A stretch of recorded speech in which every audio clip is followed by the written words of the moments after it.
PETA साही स्थित श्री सिद्धेश्वर स्वामी कल्याण मंडपरे बुधवार ठारू श्रीराम लिंग चौड़ेश्वरी मां को देवस्नानर 46तम वार्षिकोत्सव और 108 कलश अभिषेक आरंभ होइछि। ଏହି ଅବସରରେ ଆୟୋଜିତ କଳସ ଯାତ୍ରାରେ ଆଖପାଖ ଅଞ୍ଚଳର ବହୁ ଭକ୍ତ ଯୋଗ ଦେଇଥିଲେ।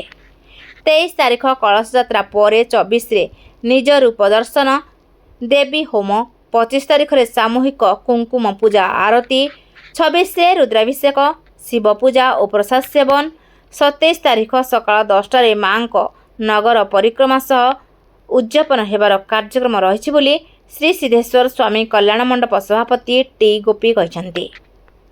ଏହି କାର୍ଯ୍ୟକ୍ରମରେ ବିଧାୟକ କେ ଅନିଲ କୁମାର, ଜିଲ୍ଲା ବିଜେପି ସଭାପତି ସରୋଜ ସାବତ, ପୂର୍ବତନ ଉପବାଚସ୍ପତି ରାମଚନ୍ଦ୍ର ପଣ୍ଡା, କାହ୍ନୁଚରଣ ପତି ପ୍ରମୁଖଙ୍କ ସମେତ ବହୁ ମାନ୍ୟଗଣ୍ୟ ବ୍ୟକ୍ତି ଯୋଗ ଦେବାର କାର୍ଯ୍ୟକ୍ରମ ରହିଥିବା ସଭାପତି ଗୋପୀ ସୂଚନା ଦେଇଛନ୍ତି।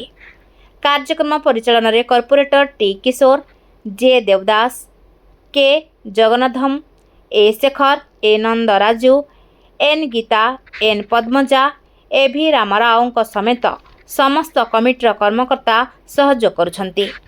ବ୍ୟୁରୋ ରିପୋର୍ଟ, ଦ୍ୟୁତି ଚାନ୍ଦ ଟିଭି।